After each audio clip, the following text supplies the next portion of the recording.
Hello, friends. Welcome back to Multi-Modern Talkin. I know it's been about a year since last time we spoke, and my apologies for that. Things got hectic, and furthermore, I had to put Multi-Modern on the back burner for just a little bit. However, the format is back stronger than ever with a nice core of people building, tweaking, and developing the format going forward. We have a lot of cool stuff on the horizon, but before we make any drastic moves, I wanted to make one more installment of Multi-Modern to kind of show what things are like in the format's nascent state, which I would still count us as being in. Now, I will say Jeskai Saheeli is a great piece of work to talk about right now because I do think that while, yes, it is developing multi-modern, it's also very responsive to regular modern and what has developed there in regards to the overall power level, the kind of turnover of cards that we're seeing. And I think that actually the impact, the radiating impact of modern and its changes from MH2 have finally made their way over to lap upon the shores of multi-modern in some really fascinating manners. And therefore, I think of this deck as a good herald of what's to come should be what I feature next. So with that in mind, it's kind of weird that I'm talking about it in this light, right? It's Jeskai Saheeli. It's a pretty old archetype at the end of the day, but right now, I do think that between the One Ring, the fact that it's jamming counter spells, the fact that it's running Lorien reveals, it certainly indicates the fact that Multi-Modern Jeskai Saheeli is a deck of the present time. So the reason I wanted to show it is not only is blue-red my favorite two-color pair, but Jeskai is actually my favorite three-color setup, which is kind of surprising, I think, for a lot of people who may follow the channel, given how much I love Storm. You would think that Grixis is my favorite, and yeah, I do play Ant in Legacy, but yeah, I don't know. There's something about the addition of white that I view that as protection. Blue is there for cantrips, not counterspells in the vast majority of decks I play. White is where you start to see reactivity, starts to also see proactive means by which to respond to other decks, aka Fort to Fairy Time Ravelers in this. But yeah, I'm super happy to feature one of these on the channel. I know that I seem to have blue in every single deck that I talk about. But what can I say? It is my favorite way to play Magic the Gathering. Eventually, we're going to have something coming down the pipeline that should be a little bit different. And I also know that Amulet was only slightly blue, given the fact that we were running Trinket Mage, which is very good, by the way. I'm keeping that in the deck. It has been in the deck for over a year now. But to keep us on track, to keep us within relatively decent times, as I do have to work tomorrow, I think that we should get talking about this list, talking about the vision of the deck and where I see it shifting, changing, and developing from here on out. So let's jump into a quick overview. Jeskai Saheeli is an archetype that is trying to build one of the classic, well, I would say classic, but one of the semi-classic combos of standard into modern. That being Saheeli Rai and Felidar Guardian. You get to flicker the Saheeli Rai, which then copies the Felidar Guardian, and that copy then flickers Saheeli Rai, which then copies, etc. And you go infinite, you make a bunch of cats, and you start swinging them at people. Pretty scary stuff. Now, I do think that this is a deck that, while it necessarily isn't something using brand new cards, benefits a lot from using new cards because inherently it's a two-card combo. You're just kind of building stuff around that. And so some of the stuff from MH2 coming in, I think, really helped the deck out. In particular, Imperial Recruiter. It not only allows for you to get the Felidar Guardian, but you can't get the other half of the combo. Unfortunately, this time around, it would not be Saheeli if you're going for the Imperial Recruiter route, but rather via flickering, with maybe a Soul Herder, for instance. You jam yourself a Kiki Jiki Mirror Breaker, you get in there, and you go ultimate and infinite in a different way. Overall, the rest of the creatures are also ones that really heavily benefit from being flickered, hence the 4 Ephemerate that we're running, hence the Soul Herder that we're running. Shout out to Chicken Fiddle, by the way, in the Discord, also known as Paul. He is someone who has always been a fan of Soup Hoarder, as he calls it. I'm not going to go that far, certainly going to call it Soul Herder throughout our discussion today, but I had to jam 4 of them, even though I don't actually think 4 is optimal in this deck because it's in paying respect to one of the OGs here in the multi-modern format. Anyway, let's go through all of our creatures one by one. Wall of Omens is the classic Saheeli card that moves us into Jeskai, alongside the fact that Felidar Guardian exists, but it is the easiest flicker target. It's something you get out early. It stalls the game and buys you a little bit of time by which to start building out your board, building out your combo, finding defensive pieces, finding pieces to accelerate yourself. And, flickering it for value is oftentimes your best bet, even if you have other stuff out, like a Skycave Apparition ultimately, drawing cards is what gets you there. That's the reason why we're running the one ring as well. So keep that in mind going forward. Watch it for tomorrow. With the hideaway mechanic is more reliant upon getting yourself multiple flicker effects to get value out of because of the way that hideaway works. Although being a 2/1, it's also pretty easy to get it suicided off the board, or at the very least, put a clock on one of your two opponents. The 20 life total makes this a lot more viable here than it is in, say, Commander. Regardless, between the two of these, I'm a Wall of Omens boy all day. We aren't trying to win through piddly little 2/1s, but regardless, it still definitely deserves its place in this deck, if only for the mana curve. As you can see, we're kind of limited on 1-drops to fill the creature slot, so we're using that to keep up a little bit in the way of spells going forward. Glasspool Mimic, classic all-star, very good for helping to set up, sometimes reset turns off the back of Aether Vial as well, depending on how the Felidar Guardian combo is shaping up. But regardless, the fact that it could get you another Imperial Recruiter, so another tutor into the deck, the fact that you're able to Skyclave Apparition or just draw more cards makes it, I think, very, very good at the 3-drop slot. Also, as you can see, we are not running that many lands. Having those MDFCs, very, very valuable right now. And while Lorien Reveal is helping us out a little bit, I think that this is what pushes us over into playing such a dangerously low number of lands. Moving on from there, Skyclave Apparition. This was taken over Modern for a little bit, or at the very least was in consideration. Its ability to remove while still pressuring, I think, is really good, and it definitely deserves a spot here because of its ETB effect. Soul Herder is how you get many of these ETB effects. Never really going to get super lethally big. If anything, you're just kind of hoping that the +1/+1 counter slowly growing upon this creature are going to be enough to keep it outside of range of getting fully blown up and removed, because oftentimes your engine is coming from the fact that you're drawing cards with Soul Herder, triggering off of Wall of Omens, etc., etc. The other hope is that Soul Herder, being so unassuming, even though you're getting value, is not creating an inherently lethal board presence in a game, and therefore, hopefully it'll stick around just a little bit. I do think that for 3 mana investment, a 1/1 is just kind of not doing it in Modern these days, but like I said, got to keep this in here for Chicken Fiddle. Felidar Guardian is next. Combo piece more than anything else. It has value just coming down raw, so that's the reason we're running 4 of it rather than just 1 or 2 as we are with Kiki Jiki. Obviously, Kiki Jiki also, because of ETB triggers, has a lot of value, but it's just too much of a mana investment. And 3 red pips is pretty tough to come by in any deck that's 3 colors, even with the new mana bases that Modern obviously has. Venser Shaper Savant is kind of here as a one-of, just because I wanted to round out a creature roster, and I like the idea of returning target spell or permanent to our hand. It's a good way to reset off of combo turns. And just in general, if you get that plus a Soul Herder, you get some really sick locks going off the back of Counterspell. You get guaranteed land drops if you want off of Lorien Revealed, and it also just provides better insurance from Pact of Negation and the like. Aether Vialing in, targeting a Pact of Negation or a Counterspell to protect your Saheeli Ride turn feels crazy good, makes you feel like a genius. Love having it in the deck as a one-of. Easily tutored off Imperial Recruiter, never really that terrible of a draw either. Moving on to Planeswalkers, we're running 8 of them. I know that Planeswalkers have kind of been a dicey subject where it feels like, because of the way the format is running, they should be more OP than they actually are, but obviously the delay of having 2 turns before you could take it up again feels a little bit awk and whatnot. But we are using 2 of the Planeswalkers that I think overcome some of the issues and deficiencies that they have in multi-modern. The fact that also they can both be targeted down by both players if you're the arch enemy is pretty scary. But yeah, to hop back on track. Saheeli Rai typically is coming out only when you know you're going to win the game, so the -2 is all that matters. You go to 1, it doesn't matter in terms of the loyalty counters. You're just jamming in infinite kitty cats and smacking people upside the head. Teferi Time Raveler also is kind of inherently protective because of the fact that it already blanks so many of the spells at points in time in which the other players want to use them. It makes all considerations about resource management a little bit more fraught. The fact of the matter is, any ability that references multiple opponents typically gets exponentially better in multi-modern compared to what happens in modern. And Teferi Time Raveler is already perpetually at the top of people's ban wants list here in the modern format. So happy to jam 4 of them here. The insurance that it gives to combo turns certainly cannot be denied. Also, the bounce ability, not too bad if you really, really, really need to draw cards. I mean, you could go for the -3 on your own Wall of Omens or something like that. Pretty fun stuff. Moving into our spells. We got 2 Pact of Negations.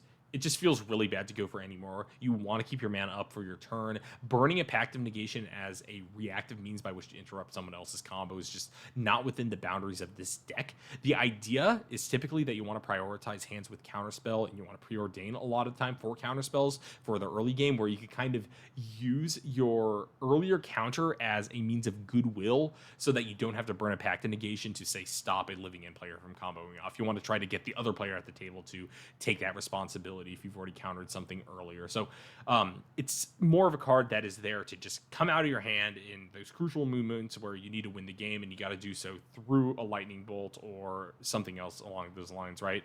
Just keep that in mind. Consider just one of the best cantrips in the format. I do, as a Ardent Storm player, kind of feel in two minds about this card. Part of me wants to continue to use Serum Visions because of the deeper dig, which is still necessary, I think, to guarantee that we have a relatively brisk pace towards a combo. But I simultaneously understand that because we are running counter spells, because we want to act more like a control deck than we actually are a control deck, it's good to be able to do things in people's end steps. And because the deck is so funky, a lot of people don't actually understand what you're doing, especially if you are going to be tossing stuff off of your Surveil like the Wall of Omens, or at the very least, you aren't really turning over anything super dangerous in a lot of cases, so they won't recognize, oh man, they're on Felidar Guardian combo or something like that. That shit's banned in Pioneer. Just in general, works perfectly well. Prefer to opt, especially given the fact that we're fetching, we're land cycling so much. Ephemerate coming up next. Now, we don't run the Grief package. We actually don't run any of the Evoke creatures, and I have several reasons for that. Broadly, I think that Evoke creatures are actually pretty rough in the multi-modern format. It's a real feels bad to use two of your cards to hit down your opponent while the other opponent watches gleefully as you both are kind of like nuking your hands. Therefore, I don't want that leverage to be had in this deck. We're using Ephemerate, therefore, as a value piece for Watcher for Tomorrow to dodge out of the way of removal, all those kinds of fun things. Moving on from there, we got Preordain, kind of already mentioned it in passing, alongside Consider, one of the best cantrips in the game. It just helps smooth out our draws, keep our consistency up, and make sure that we have something to do on curve on rate. So yeah, pseudo control really is the name of the game. You do ultimately want to tap out way more than a regular control deck so that you're just building up a solid hand to defend a Felidar Guardian turn. So keep that in mind. Preordain, very good at doing that for you. Counterspell, best counter in the game right now. I was thinking about putting Force of Negation into this deck. Unfortunately, we just don't have enough blue pips that you actually want to exile out of your hand for it to be worth it. You're probably fine doing it with a Watcher for Tomorrow, maybe a Glasspool Mimic, but like I said before, land consistency is something where we're working with. I think ultimately I'd much rather just have the two blue pips of Counterspell, very, very reliable, especially if you're able to grind down the game state. You have a bunch of Wall of Omens or otherwise chump blockers that the opponent doesn't want to attack into. It probably means that you're going to be playing not Kingmaker, but rather the person contesting for second banana after someone else makes themselves a more present threat, just because that's the way that the metagame is going. So keeping your mana up for those later turns are very important. Or, as I said before, you could use these as your political piece by counterspelling something very powerful early on in the game, especially if you don't have very accelerated early turns off the back of a Wall of Omens or Watcher for Tomorrow and the like. Lorien Revealed, kind of an all-star in the modern format. You're also seeing it a lot in Legacy. Island cycling for one is pretty absurd. I think these are going to be very present for a very long time. 5 mana to draw 3 cards, also not a bad rate because of the duality of its roles. So perfectly happy to keep these in hand, although I'm trying not to prioritize them early. It's just that they really are rarely dead draws come late. Moving on from there, we've got 8 artifacts. I think you know the ones. Aether Vial, fantastic in this deck. I've been wanting to find an Aether Vial deck that is actually playable within multi-modern. I think that our Merfolk Brews were probably the closest we were getting to on that front, but it didn't feel like a deck that revolved around the cheekiness that comes from Aether Vial plays. This deck very much does that. Bringing in a Skyclave Apparition, finding the time to set up the counter so that you can Imperial Recruiter without counterspell, all those kinds of things make Aether Vial so good. You want to prioritize early hands because you really want to tick it up to about 3 counters and maybe even tick it over to the 4 mark for a Felidar Guardian during your crucial combo turns.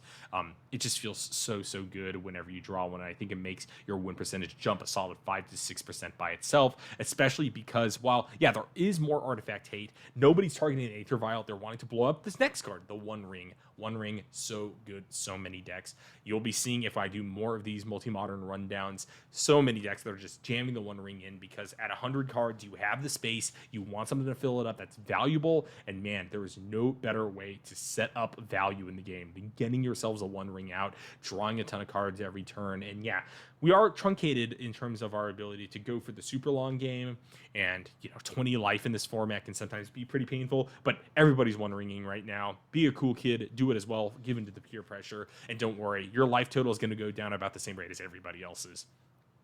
Now, beyond that, we're just running lands. This is a pretty stock set of lands. The only real utility that you're going to be seeing here is 2 Otawara Soaring Cities, which are not great. It's not like you'll have any legendary creatures that are going to be out early enough for the Otawara to be justifiable. The hope is that you aren't going to have to use it when you have a Kiki or Venser out, right?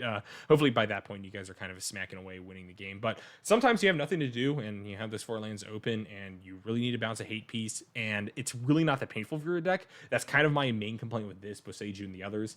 It's kind of I don't know the last time I activated an Otawara, even as someone who placed 2 of them in my Storm list. In regular Modern, I don't get enough reps in multi-modern, unfortunately, to know how good it is here, but I don't think it's actually that great. But it just doesn't hurt the deck's consistency to run it when you're only 2 to 3 colors, so you might as well jam it, and that's why they're very expensive for no reason. We're running 2 Triomes. I think that Triome draws early are decent.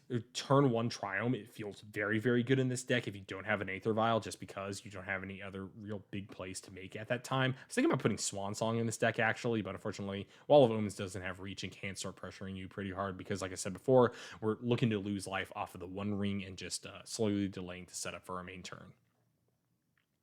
That seems to be about everything for Multi-Modern Jeskai Saheeli in regards to the list. And now let's zoom back out just a little bit. Let's talk about not necessarily this deck's power level, because I think it's pretty self-evidently middle of the pack, but it is very fun to play. I will know that. But I do want to instead talk about why I decided to brew this deck all the way back on September 4th. So really not that long ago from this publishing, I think on my birthday, actually, September 8th. It's actually right now September 7th, 11:59 p.m. So we're about to take over, but this is all to say 3 to 4 days have passed since I first brewed this deck. I got a few reps in with it. What do I think? Why do I want to feature it here rather than some of my updated lists? I have a Jund list as well that I should probably be dropping an analysis on soon. Well, Jeskai Saheeli, I think, fits really well in with this concept that Saffron Olive has talked about recently, I believe on a Scam Rack against the odds video, where he's like, Modern's not in a bad spot in that you are able to do cool, unique things that are very powerful or feel very powerful that are outside the norm. The thing is, you have to build around and be referential to what is going on within Modern as a format. Hence, that's why we're jamming the One Ring. That's why we have to jam counter spells in order to get rid of the chance of losing out to things like Living End, which is as much of a menace in multi-modern as it is in regular Modern, if not more of a menace. And that's kind of what I wanted to do here. I wanted to bring back one of my favorite standard combos, one of the things that I always look to play but never really had the opportunity to. Ultimately, this actually comes out to a pretty cheap deck. I know $748 is not cheap, but I'm saying relative to other multi-modern decks or just regular modern decks in general. Fact of the matter is, this has all of a sudden become much more accessible to play, and I think that the kind of battle cruisery style that especially the ephemerate builds of Jeskai Saheeli you were always going for in Modern, all of a sudden become a lot more actionable in a multi-modern setting. I think that this kind of is fitting what I think to be the ideal identity of the format. Of course, I love my combos. Of course, I'm going to be forcing my faster, harder hitting combos. So jamming Storm, I really do think Amulet Titan is getting too good. Living In is kind of in that same boat of a little bit too good for multi-modern right now. Don't know what we're going to be doing about that. But ultimately, while I may not be the person to make a format healthy, I think that Jeskai Saheeli is the kind of deck to make the format healthy. Like I said before, interactive gameplay, really fun stuff that you do leading up to a combo turn. Combo turn is relatively well telegraphed. It's very fair combo as well in reference to the other stuff that's going on in Modern right now. So expect that you are going to actually have interesting counter wars to possibly occur in the future. You have some amount of space left in your deck for reactivity, so that's something that, for instance, Oops All Spells cannot really manage because of the way that the deck is constructed. Overall, really, really like Jeskai Saheeli right now. Like I said before, not super, super great, but honestly, I'm just trying to fill out the roster of pre-unbanned discussion decks to kind of give a cross section of what the format looks like right now. Going forward, like I am kind of hinting at, we are looking at big meta shakeups, and we are going to be looking to push and advertise the format all the more forward very, very soon here, and that's going to go hand in hand with some big developments. But right now, as of now, September 8th, happy birthday to me. This is Multi-Modern Jeskai Saheeli. This is what Multi-Modern looks like. Thank you, everybody, for tuning in. I'll talk about some more Multi-Modern with you guys in the next one.